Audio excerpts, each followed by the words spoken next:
Hey everyone, I'm Mac. I know it's been a year or something, so happy New Year's Eve and happy holidays.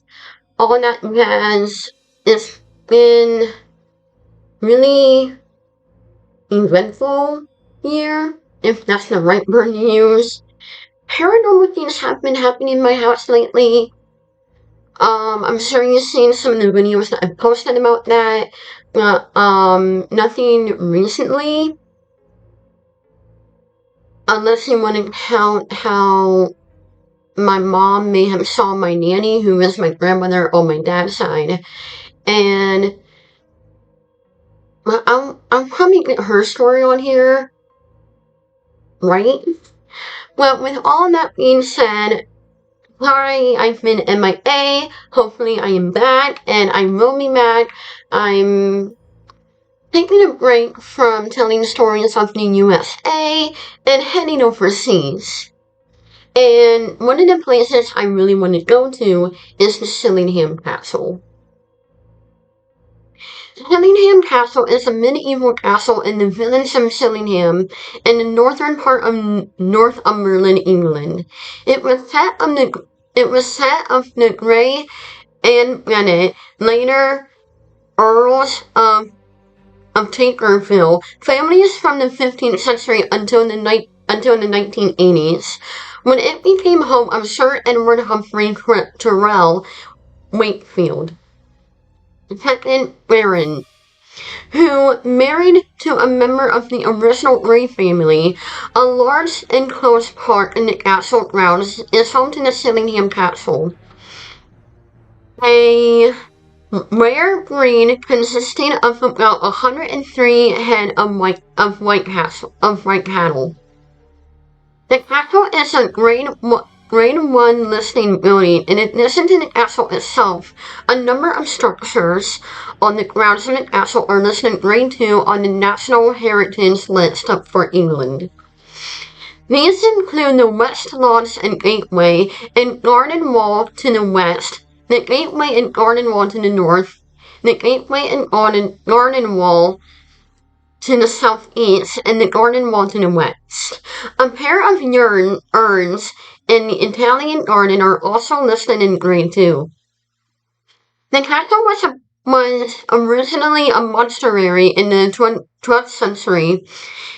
In 1298, King Edward I stayed in the castle on his way to Scotland to battle a Scottish army led by William Wallace. A glazed window in a frame was specially installed for the king, a rarity in such buildings at the time. The castle was occupied at a strategically important location from medieval times. It was located on the border between two feuding nations. It was used as a staging ground for England armies entering Scotland. But it was also repeatedly attacked and besieged by Scottish armies and raiding parties heading south.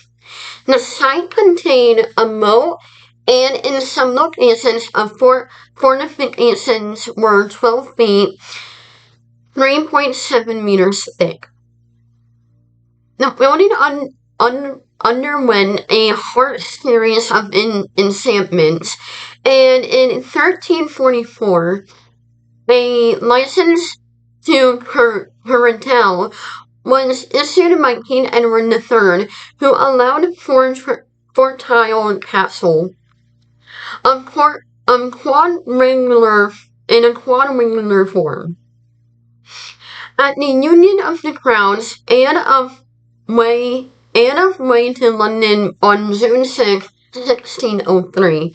A poem celebrating her welcomed at James I, whose reign unified the crowns of England and Scotland. James I's journey between his two kingdoms as relations between the two countries stronghold in the area declined. The castle was gradually transformed. The banquet and hall of the library were built in the 18th and 19th centuries. The grounds underwent landscaping, including work carried out by Sir Geoffrey Watteville.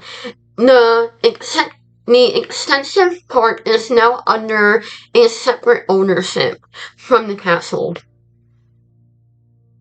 The Prince and Princess of Wales stayed in the Chillingham Castle en route to Scotland in 1872.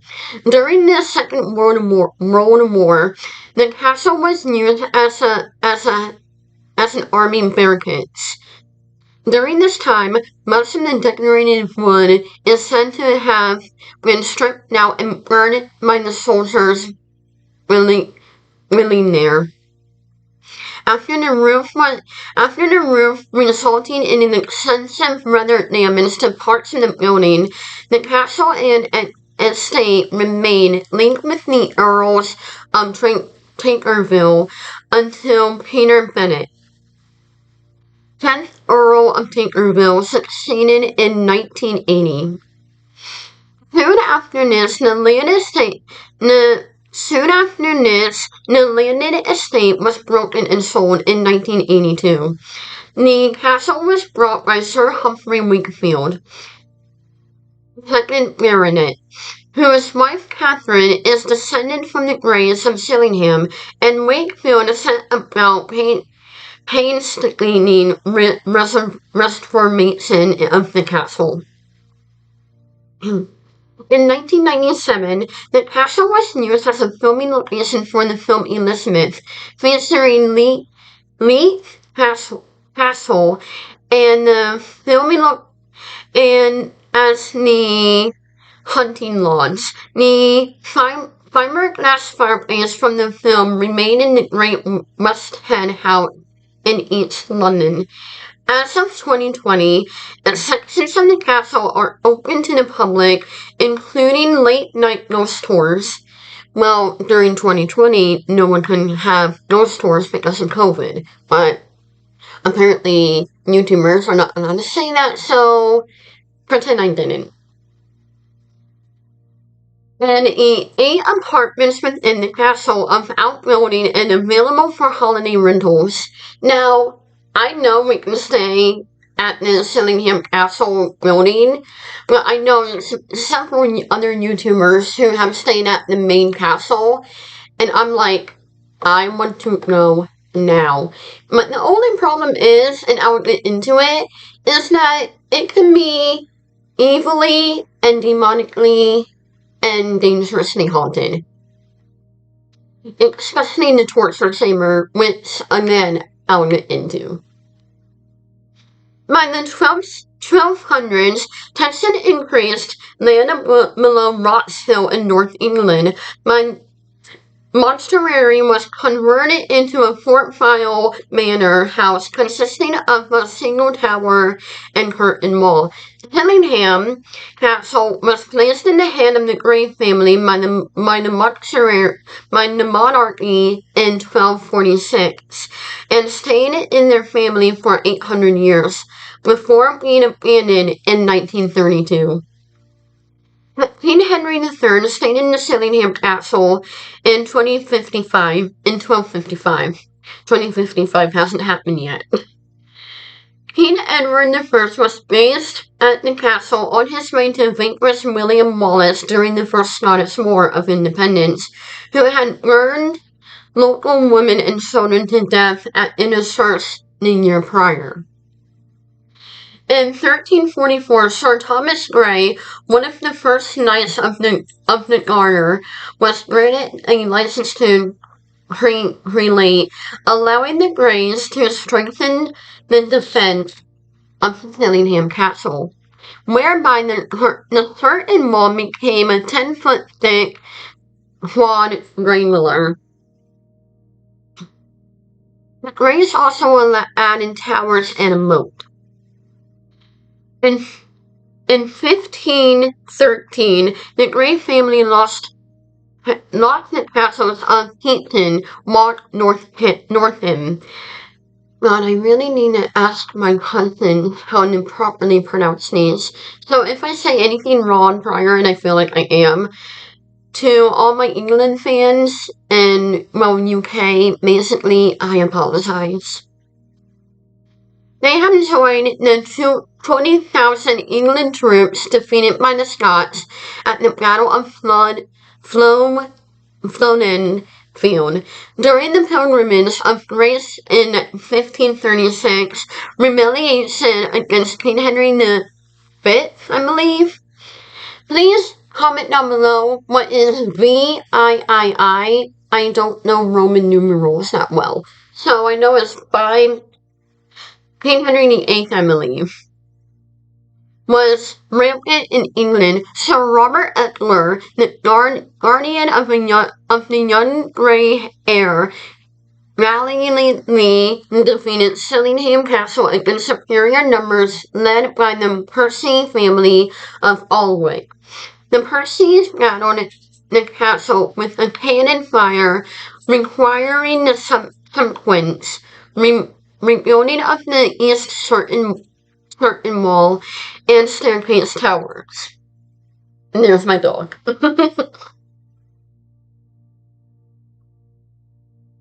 In 1590, the castle's main entrance was moved to its present location in the center of the north front, in preparation for the royal visit of King James VI of Scotland on his way to London to be crowned King James I of England. I really need to talk to my cousins to see if this is true. Is there anyone... My cousin Jill, she doesn't live far from Chillingham, so maybe she can help me. When James became King of England and Scotland, the border stabilized and need for border castle declined. During World War II, Chillingham was used as an army barracks, and the soldiers stripped out most of the decorative wood and burned it to stay warm during the winter. After the war, the castle fell into despair, with lead being removed from the roof, causing weather damage to large parts of the castle. In 1982, the castle was bought by Sir Humphrey Wakefield, second Baronet, whose wife Catherine is a descendant from the Greys. Sir Humphrey Wakefield restored the castle in current state and opened it to the public. Today, the Chillingham Castle is open to the public and is still family home to Sir Humphrey Wakefield and his family, and is a fine example of a surviving original Fort Field domestic architecture of England. Several rooms in the castle stand out above all others during a visit. The grandest being the Great Hall. The hall has stone-flagged floors and walls window look into the courtyard of the castle. The opposite wall, who had no large windows, as it was part of the castle's outside the walls, were more prone to attack. The castle dungeon and torture chamber are also significant complements of the castle. Many prisoners who went through torture here had held prisoner. The torture chamber displays of many torture devices. And if you guys watch Ghost Adventures and Ghost Hunters, which is now Ghost Nation, they have been at Chillingham Castle and many other TV shows, and I have seen the torture chamber and dungeon on the shows. I don't know how people can live through that. Obviously, a lot of them died from the torture, which is sad, but, this is where the place can get evil, demonic, and dangerously haunted. I mean, I would be angry too if I had to be in those areas. Including a executioner block and an Iron Maiden. In the dungeon, cruelly cut letters on the stone walls can be seen carved by sad prisoners during their imprisonment. A trapdoor in the floor reveals a child's bones in the vault below. The King James I room is also engaging with its Elizabethan ceiling, lighted ribbon, and finely molded pendants. The room is furnished with paintings and tapestries related to the Wakefield family. Chillingham Castle can be explored in 3 to 4 hours.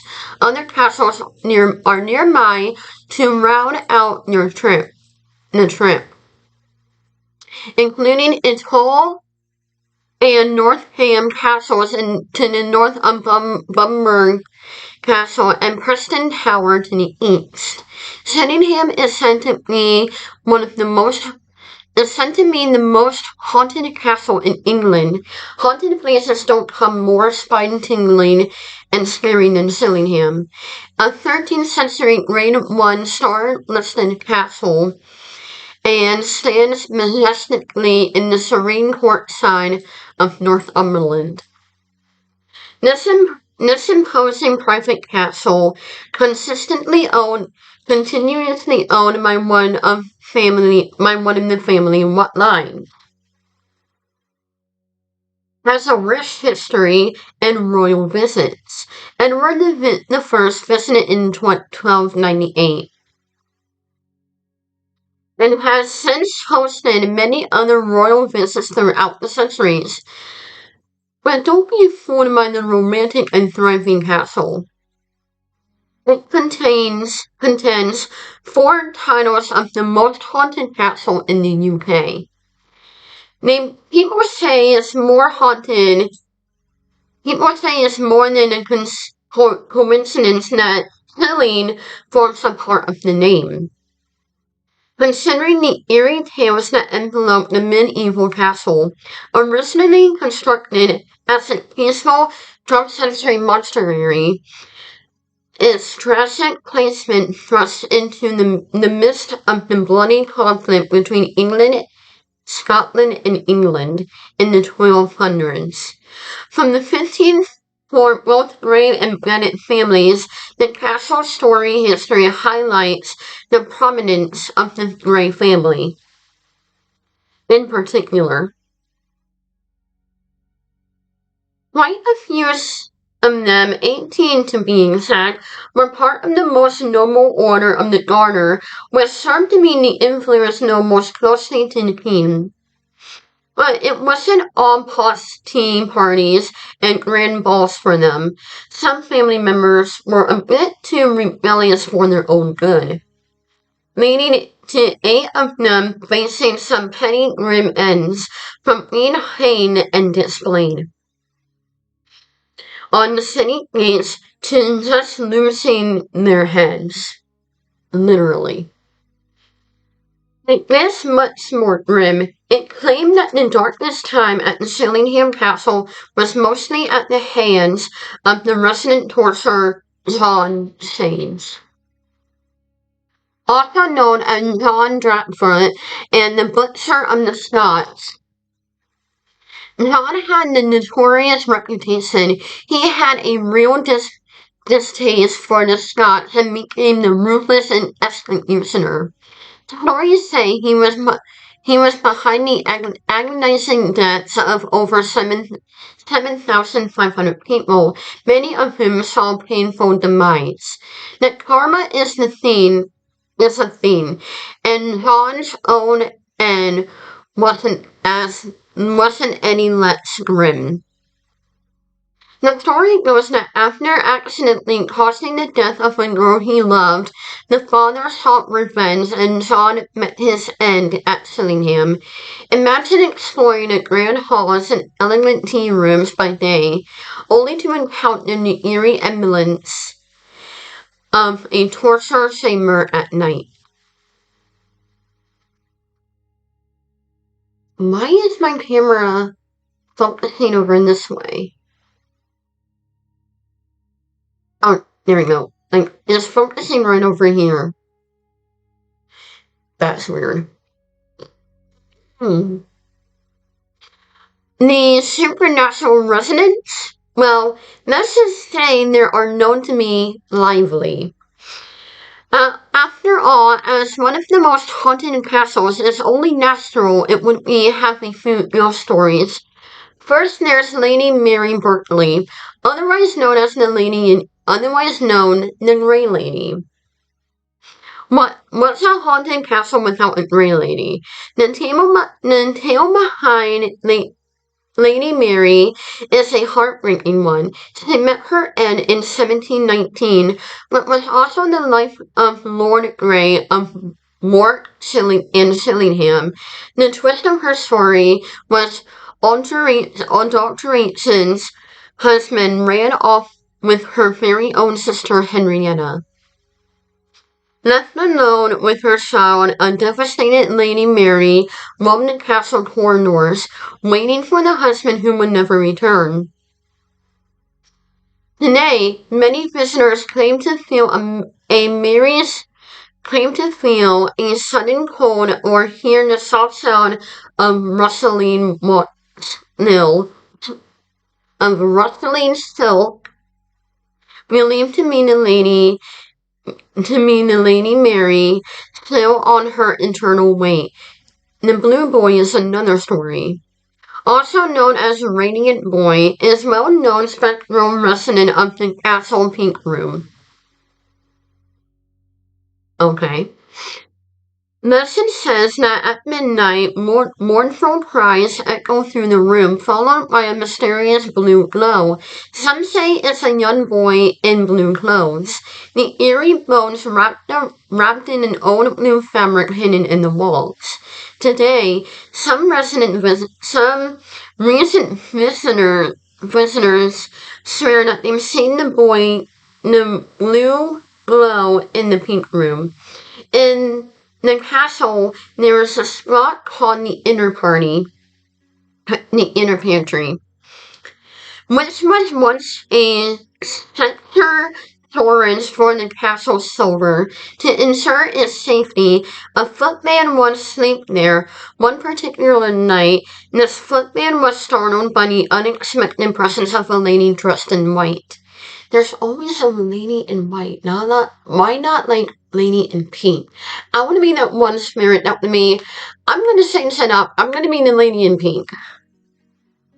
Appearing frail and asking for water. Initially believing she was an castle guest, he soon realized that the room was locked from the inside. No one should be there. That mysterious lady still appears from time to time, and some reckon her thirst for water might hint she was poisoned. The torture chamber, now open to visitors. The chamber is a ghastly shadow case infamous of the infinite bond change, torture instruments including lights of the wheel, the Iron Maiden, the iron chair, and spine-chilling rack. But the room you see isn't the original torture chamber. The real ones are concealed below the tea room, sealed after a disastrous seance. Before I continue, who would do a seance in a torture chamber when many people died horribly? Like, I know I'll mean that one person that probably might want to go to a seance there, but then my rational mind would come back and be like, why? Have you not seen horror movies? The courtyard, a place of tragic history. After the Scottish-English War, prisoners were mercilessly burned alive there. Some visitors have reported glimpses of apparitions and disembodied voices. The Room of King Edward, a room that holds a dark history of dead children after the war. Now a menacing presence dwells there. Reports of this entity being aggressive makes this room not for the faint in heart. In fact, one brave prisoner, the guide told me not to be frightened, and funnily, I was quite happy.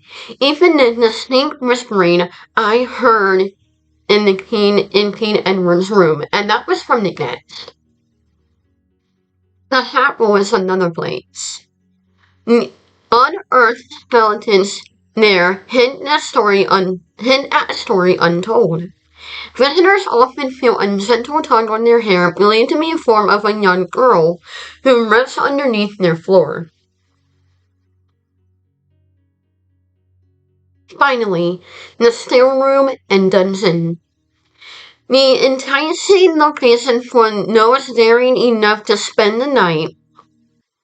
Nothing speaks of a curse by a dying Spanish witch that promises misfortune to those who steal from the castle. The connecting dungeon, with its ceiling blackness and cold, houses a cell that hides a murder pit where innocent prisoners met their fate. Chillingham Castle. 100% I would love to go there. 100%. And I might be brave enough to go to the torture chamber and the dungeon room to just look around. But ghost hunting in those areas at night, not when I'm a little hesitant. And I have been hesitant in one place in Gettysburg at the orphanage, but that's 17,000 miles away from each other. I'll explain that in another video. But, I would love to go to Chillingham. I would love to go to the UK permanently. Not just for the haunted history, but for the history itself. And the UK has such beautiful history and culture. I just love it. But anyway, thank you guys for watching my channel and my videos and channel. Please remember to like, comment, and subscribe. And as always, I am Haunted Girl, and I'll spook you later. The paranormal is my playground. And until next time, pleasant dreams.